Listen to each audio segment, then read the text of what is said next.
สบายดีพี่น้องมื้อนี้ก็เป็นพี่เลี้ยงคือเก่านะพี่น้องเป็นเชฟกับแม่เนาะเพราะว่านั่งเผาปิ้งปลาเนาะพี่น้องนี่ปลาปิ้งใครอยากมาเด้อกำลังปิ้งอยู่นี่ยังซื้อไฟถ่ายเด้อเอาสัวงูมาพี่ลูก แม่ยังอะตึก สัวงูปิ้งทาปิ้งปลาอยู่ มีรถข้างออกว่าเกียร์ ปลาตัว โอ้ แซ่บๆ ลากลง เบิ่งแซ่บคักพี่น้องแซ่บคักนี่เจ้าเลย หัวบ่ หัวเปิดเปิดขับ บ่ แล้วก็ แซ่บพี่น้องปิ้งปลามื้อนี้อาหารดี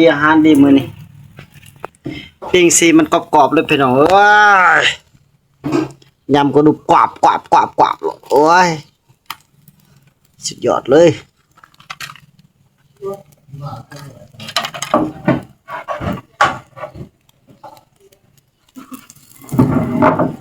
ตัวนี้ได้แล้ว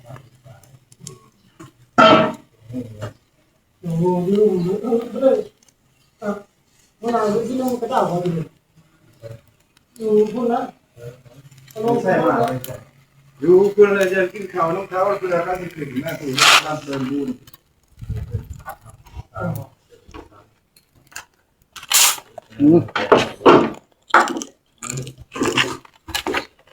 ถ้าอยู่สนามผมบอกกินข้าวน้ำเขานะเลิกไปนะครับว่าที่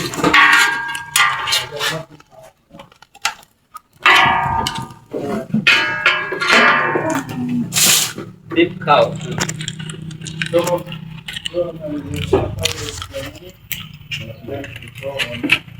อวะ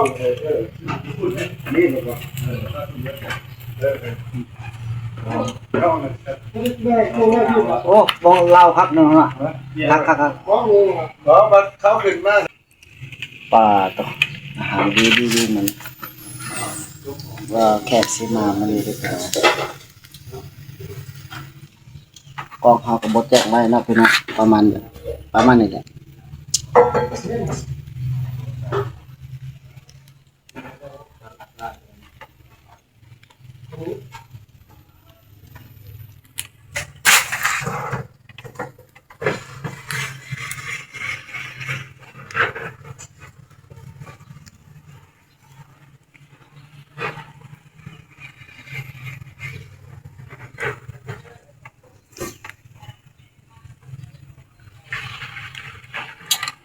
แซ่บหล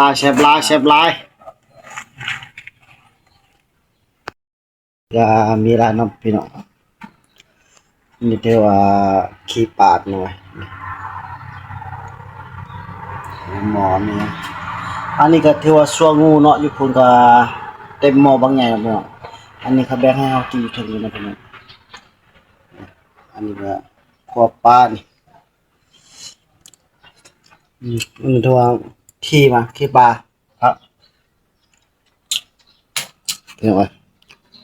หลายเบิ่งลงเบิ่งปิ้งปลาอยู่ลุมนี่พี่น้องดิเพิ่นตักน้ำสิล้างถ้วยพี่น้องเอ้ยปิ้งปลาเฮาถือว่าคือสิไหม้แล้วพี่น้องกุยนี่ปิ้งปลา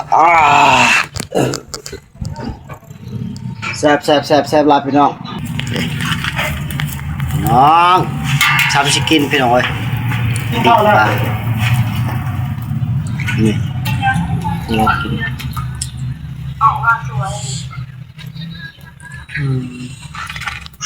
เป็นสุดท้ายเนาะ แล้วปีกปลาชุบเราไปเชิมคนไหนเด้อเท้าเอาปีกปลาชุบเราไปเชิมคนไหนเด้อเฮ้ยแล้วก็แข่งไป ยังแล้ว นั่งมาหาตั้งหัวแล้วสิพอกิน ปลา เนาะ ตก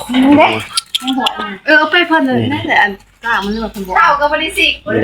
มาเด้อมากินข้าวน้ำกันเด้อนี่ผู้บ่าว จงก้อยปลากันต้องงูแล้วไปเด้ออันน่ะนี่ค่ะ นี่คือยอง นี่เด้อนี่ค่ะ หัวเบิร์ดไอ้บ้าหักปล่อยปลา อัตลิสนะบ่อ่ะบ่เราไปนะบ่ปีกปลาเราบอกไปตรงนี้เอาจะถึงให้อันไปแล้วถึงกะเอาไปแล้วนะ นั่งไปเลย ไปเนาะ เอาละสิ บ่ได้เค็มดีนะ หอยอีกมันหวานไปเอาไว้กินอีกเลยไปยกมือแล้วเขา กำลังกินข้าวร่วมพาไปหน่อยกินข้าวร่วมพาสามัคคีมาเด้อพี่น้องเด้อ เอาฮอดเลย เอาทุกคน นี่ว่า อาหารเพลงอาหารเพลงที่ว่าสุดยอดพี่น้อง เจ้าติ๊กนี่ไปเจ้าตู้ซอย ปิ้งปลาโอ้แน่แซ่บๆนี่นับติขี้ปอกขี้ปลา หลังมือ ปิ้งปลาหมู เอารถตะลึจัดไปตะลึ โอ้หยุด ไปถ่ายขอ พนักงาน การกินข้าวเพลนของเฮาที่ว่าเบิดเนาะของกินกับเกี้ยงกับบัดนี้ที่ว่าเบิดบัดนี้ มีคนติดตามเป็นบ่จะว่านั่น ทำเป็นขอ เฮามาฮอดนี่ถือว่าจบเนาะพี่น้องเนาะจบบริบูรณ์นี่ยังก็ จบไป อืม